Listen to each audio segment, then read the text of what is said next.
우리 사장 1절에서 11절까지 자녀 양육법에 대해서 우리 함께 합독했습니다. 우리 서로를 축복하고 인사하는 시간 같습니다. 할렐루야 샬롬 하고 인사합니다. 할렐루야 샬롬 샬롬 샬롬 샬롬 샬롬. 하나님 사랑합니다. 여러분 주 안에서 사랑합니다. 길이는 다리가 길어서 새끼를 낳을 때 서서 낳는다고 합니다. 그러면 새끼는요, 적지 않은 높이에서 어떻게 써요? 기린이 목이 길고 키가 크잖아요. 예, 틈을 땅바닥으로 향하여서 예, 바닥에 떨어진다고 그래요. 하지만 몇 초가 안 돼서 새끼 기린은 다리를 웅크리고 바로 앉는다고 합니다. 그런데 엄마 기린은 새끼 기린이 거꾸로 엎어져서 발랑 넘어질 정도로 발로 계속해서 걷어찬다고 그래요. 그래서 그 새끼 기린이 발딱 일어나 앉을 때까지 계속 반복을 해서 새끼 기린을 발랑 넘어진 녀석을 다시 일어나면 또 다시 걷어차가지고 등을 땅에다 대고 발랑 넘어지도록. 왜냐하면 숲에서 살아남으려면 동작이 민첩해야 되기 때문에 그렇게 계속 훈련을 시킨다고 합니다. 예, 맹수에게 먹잇감이 되지 말라고. 어떨까요? 예, 그 새끼 기린은 그 낳자마자 그 기가 막힌 그 고역을 치르는 거죠. 한마디로 얘기해서. 그 뜻을 누가 알겠습니까? 새끼 기린은 알지 못하죠. 그렇지만 어미는 새끼가 살아남으라고 그렇게 훈련을 시키는 거죠. 우리 자녀들도 마찬가지일 것 같아요. 어린 날부터 이뻐도 그죠? 그것을 훈련을 단단하게 시켜야지. 그렇지 않으면 아이가 자라면서 계속 연약한 아이로 세상에 상처 많이 받고 어려운 환난과 또한 그 누구에겐가 비방을 받거나 하면 견디지를 못하는 그런 연약한 아이가 될 수밖에 없다. 복된 인생으로 자녀를 잘 훈련시키려면 공부 잘하는 것만이 다가 아니고 성경에서 말하는 보를, 지혜를, 머리가 똑똑한 것을 말하는 게 아니죠. 마음 바탕이 좋아야 한다. 머리 좋은 사람은 나쁜 짓을 하지만 마음 바탕이 선한 사람은 절대로 나쁜 짓을 할 수가 없죠. 그건 제가 생각을 해봐도 그래요. 마음으로는 별별 생각을 다 해도 실제로 그것을 행동으로 옮기는 사람은 정말 보통 사람이 아닌 것 같더라고요. 누구에겐가. 그죠? 그 폐역을 부리고 하는 부분 아무나 할 수 있는 부분이 아니에요. 마음으로는 그냥 수백 번도 더 하죠. 그냥 저걸 그냥 어떻게 해버리고 싶고 하지만 실제 그 사람 들이대고 그렇게 하기는 어렵다는 거죠. 예, 뭐 좋게 말하면 착한 마음을 갖고 있어서 우리가 생각하는 악을 그냥 심하게 남을 해코지하지 못하는 그런 마음일 수도 있습니다. 첫째로 복된 자녀는 아비의 훈계를 들으며 명철을 얻으려고 힘을 써야 된다. 1절에서 3절에 지혜자는 말하죠. 아이들아 너희는 아버지의 훈계를 잘 듣고 명철을 얻도록 귀를 기울여라. 내가 선한 도리를 너에게 전하니 너희는 내 교훈을 저버리지 말아라.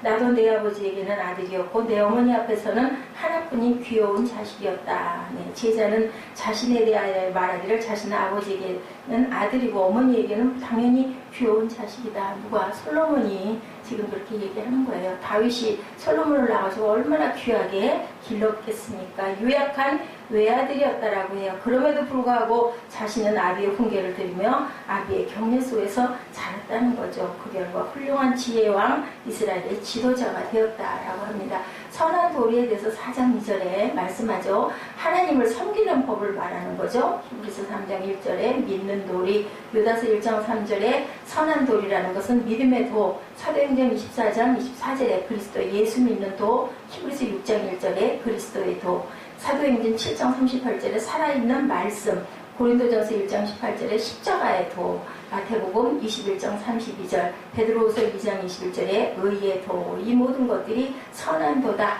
그리고 내 명령을 지키라. 4절에 하나님의 말씀은 명령으로 나타나며 그 명령은 뭐예요? 영생이죠. 그걸 지킨 결과는 영생이라고 요한복음 12장 49절에서 50절이죠. 또 6장 63절에 내가 너에게 이른 말은 영이요 생명이다. 영생의 말씀이다. 생명의 말씀이다. 빌립보서 2장 16절입니다.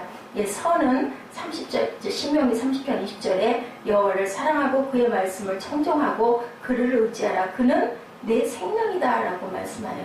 그리고 또한 내가 실족하지 아니하리라. 12절에 이는 넘어지지 않는다는 말씀이죠. 하나님의 말씀에 순종하는 자는 결코 실족하지 않는다. 왜요? 붙들어 주시잖아요. 그죠? 베드로서 1장 10절에 그러므로 형제들아 더욱 힘써 너희 부르심과 택하심을 굳게 하라. 너희가 이것을 행한즉 언제든지 실족하지 아니하리라. 네, 부르심을 택하심을 우리는 어떻게 할 때 굳게 행할 때 우리는 실족할 일이 없다라고 말씀하고 있어요. 아이들을 가르칠 때는 또한 많이 칭찬해라 라고 말씀합니다.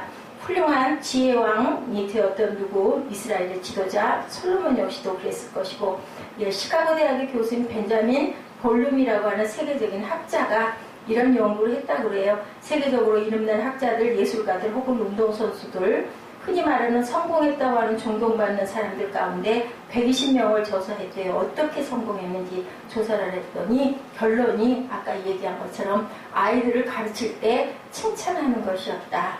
아이들은 칭찬받는 수준에서 가르치기를 발견한다는 거예요.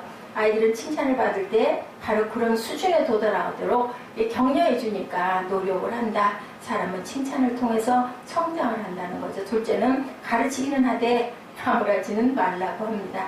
아이들을 나무라면 처음에는 내가 잘못했나 봐. 그 다음에는 나무란 아이들은 난 머리가 나쁜가 봐. 그 다음에 나무라면 내가 세상에 있는 것이 귀찮은가 봐. 그렇게 생각을 하거나 나는 구제불능인가 봐 하고 완전히 자포자기하고 포기를 한다고 합니다. 어머니를 나를 키워가는 것이 고생스럽고 싫은가 봐. 내가 짐덩어리인가 봐. 이런 생각을 하다 보면 아이가 불만이 커지고, 그리고 자기의 그 가치의 그 귀한 것을 모르게 되고 자포자기를 할 수 있다. 가정에서, 학교에서, 회사에서 인정을 받지 못하고 칭찬을 듣지 못하는 아이들, 항상 너는 왜 그 모에 있냐, 애그 윈수야 나가주고라, 이런 말들 많이 하죠. 그렇게 얘기했을 때 자존감을 잃어버린다고 합니다. 성령의 도우심을 받고 우리는 잘 가르치고 나무르지 않는 부모의 역할을 잘 감당해야 되는데 과연 그것을 우리가 잘하고 있는지 한번 돌아봅니다. 다음으로 복된 자녀는 말씀과 지혜를 사모한다. 5, 6절이죠. 지혜자는 말하기를 지혜를 얻고 명철을 얻어라. 내가 친히 하는 말을 잊지 말고 어기지 말라. 지혜를 버리지 말아라. 그것이 너를 지켜줄 것이다. 지혜를 사랑해라. 그것이 너를 지켜줄 것이다. 라고 말씀하죠. 내가 친히 하는 말을 잊지 말고 어기지 말라라는 말씀이에요. 성경의 교육은 마음의 교육이지 머리의 교육이 아니다. 지식으로 되는 게 아니라 지혜는 누가 하늘에서 그 마음, 그 하늘의 그 지혜의 바탕은 어디예요? 마음 바탕이죠. 우리 마음 안에 성령께서 계시고 알려주시고 우리가 깨닫게 하시고 느끼게 하시는 그 마음 바. 그래서 말씀을 받을 때 지혜로 머리를 굴리면서 그 간단한 말씀을 받아가지고 전혀 은혜 안에 거하지 못한다. 그래서 사회에서 오랫동안 고생을 많이 한 사람들은 사회의 그 틀 안에서 내가 어떻게 하면 살아남는다는 걸 알다 보면 성경 말씀이나 설교가 아이고 저거 뭐 헌금이나 많이 받으려고 이런 마음 쪽으로 간다라는 거죠. 그 사람을 나무랄 일이 아니라 사회가 그렇게 만든 거예요. 세상 살면서 살아남으려고 터득한 도가 그렇다 보니까 순수하지가 못하니까 받지 못해요. 그래서 어린아이와 같은 마음이어야 이 말씀이 금방 쑥 들어오죠. 그냥 순수하게 받아들일 수 있는 그러한 바탕이 돼야 된다.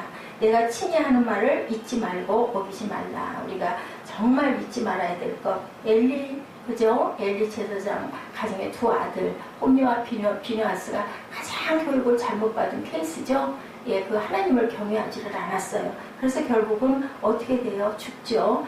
홈리와 비느하스가 제사장의 아들은 맞는데 율법적으로 아버지를 대항할 자격이 있지만 엘리의 두 아들은 가장 두려워하는 야훼 하나님을 전혀 두려워하지 않았다. 제사장 직분도 소홀하죠. 막 고기도 막 먼저 꺼내가지고 다 먹어버리고 막 이런 일 아주 아무렇지 않게 하지 않습니까?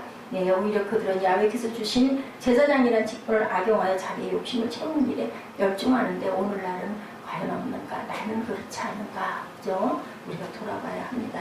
이게 성경에 있는 이 사람들의 얘기가 아니라 바로 저와 여러분들의 얘기라는 것. 아버지의 훈계 듣지 않았어요. 홈리와 비느하스는 야훼 하나님의 말씀에도 귀를 기울이지 않고 제사장으로서 행해서는 안 될 악행을 저지르다가 야훼의 손에 죽임을 당하는데 그 말씀 또한 너희들도 계속 그렇게 하다가는 내가 너희들을 가만두지 않을 거야. 하나님이 좋으신 하나님 그리고 오래 참으시는 하나님이지만 결국은 그 벌을 꼭 받는다. 본문 7절에서 9절에 지혜자는 말하죠. 지혜가 으뜸이니 지혜를 얻어라. 내가 가진 모든 것을 다 바쳐서라도 뭐를 얻어라? 명철을 얻어라. 지혜를 소중히 여겨라. 그가 너를 높일 것이다. 하나님께서 지혜가 누구세요? 하나님이시잖아요. 말씀이 곧 하나님이시기 때문에 우리가 나를 낮추고 겸손하면 아버지께서 나를 높여주신다고 말씀하죠. 사람은 누구나 성공하기를 원하는데 지혜를 소중히 여기고 높여야 하는데 세상에 누구도 자녀가 잘 되기를 원하지 않는 부모는 아무도 없다. 여기서 한 가지 분명한 사실, 사람이 지식이 많다고 반드시 지혜로운 것은 아니다. 머리가 아니라 뭐여야 된다? 가슴이어야 된다. 마음 바탕이 하나님 말씀 중심으로 이루어져 있어야 한다. 그쵸? 솔로몬이 그랬죠? 지혜의 왕이라고 알려진 솔로몬은 강조하죠? 인생 여정에서 지혜가 제일이다. 솔로몬은 돈보다 금보다 명예보다 지혜가 최고 좋은 것이니 내가 가지고 있는 모든 것을 주어라도 명철을 얻으라. 본문 9절에서 지혜자는 강조해서 말합니다. 그 지혜가 아름다운 화관을 너의 머리에 씌워주고 영광스러운 왕관을 너에게 씌워줄 것이다. 지혜자는 지혜가 아름답고 영화로운 면류관을 우리에게 준다고 말씀하고 있는데요. 하나님 말씀은 1.1획도 틀리지 않죠. 지도자 모세의 가르침에 의하면 야훼 말씀을 짙게 행하는 것이 바로 지혜요 지식이다 라고까지 말씀합니다. 잠언 9절 10절이죠. 네, 9절 10절 9장 10절에 지혜자는 말하기를 야훼를 경외하는 것이 지혜의 근본이요 거룩하신 자를 아는 것이 명철이다. 하나님의 말씀을 바르게 가르치고 늘 야훼 하나님을 경외하는 믿음 생활을 하도록 우리 자녀에게 가르쳐야 된다.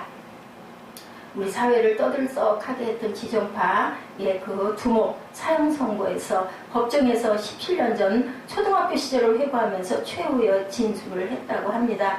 왜 너는 그림 그리는 걸 알면서도 크레용을 가져오지 않느냐고. 안 가져오니까 그 시절에는 체벌했겠죠. 막 때리면서 뭐라고 그랬느냐면요.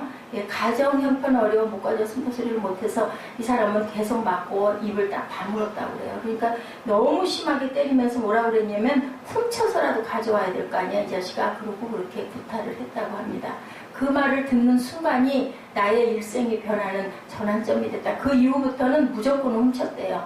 훔치면서 거기서 스릴을 느꼈다고 합니다. 그래서 결국은 내 운명이 이렇게 되었다. 물론 지혜로운 행동도 아니었고 결국은 자신을 그렇게 아주 무서운 그죠? 형벌로 몰아넣는 아주 돌이킬 수 없는 죄인이 되어버리고 말았지만 우리가 그 후진들에게 어떤 영향을 미치고 살다가 가는가 굉장히 중요한 얘기예요. 뭐 그런 얘기 아무리 많이 들어도 이렇지 않은 사람 당연히 있지만 가다가는 그런 사람이 있기 때문에 우리는 정말 후배들에게 우리 아이들을 가르칠 때도 항상 하나님의 그 마음 음성을 가지고 가르쳐야 된다. 성경을 정경이라고도 말하는데 캐논이란 단어의 뜻은 갈대자라는 의미를 가지고 있습니다. 자는 모든 사물의 길이와 크기를 재는 기준이죠. 자가. 이것이 긴지 짧은지는 갈대자로 재어보면 되는데 이 일이 맞는지 틀리는지도 성경 말씀이란 기준으로 재어보면 안다. 아이들을 가르칠 때 부모만의 잣대가 아니라 성경의 잣대로 재서 가르치는 것이 그 아이를 바르고 곧게 자라게 하는 온전한 길이다. 그리고 또한 믿음으로 길러야 되겠죠. 네, 이것이 좋다, 이것을 먹어라, 저것이 옳은 길이니까 행해라, 이건 나쁘다, 저건 좋다라고 가르쳐주면서 동시에 실천을 내가 해야 된다. 부모가 먼저 실천할 줄 알아야 자녀들이 따라온다라는 거죠. 록펠러 어머니가 신앙생활의 지침으로 남겨진 유언입니다. 하나님을 친아버지 이상으로 섬겨라. 친아버지보다 중요한 공급자는 하나님이시다.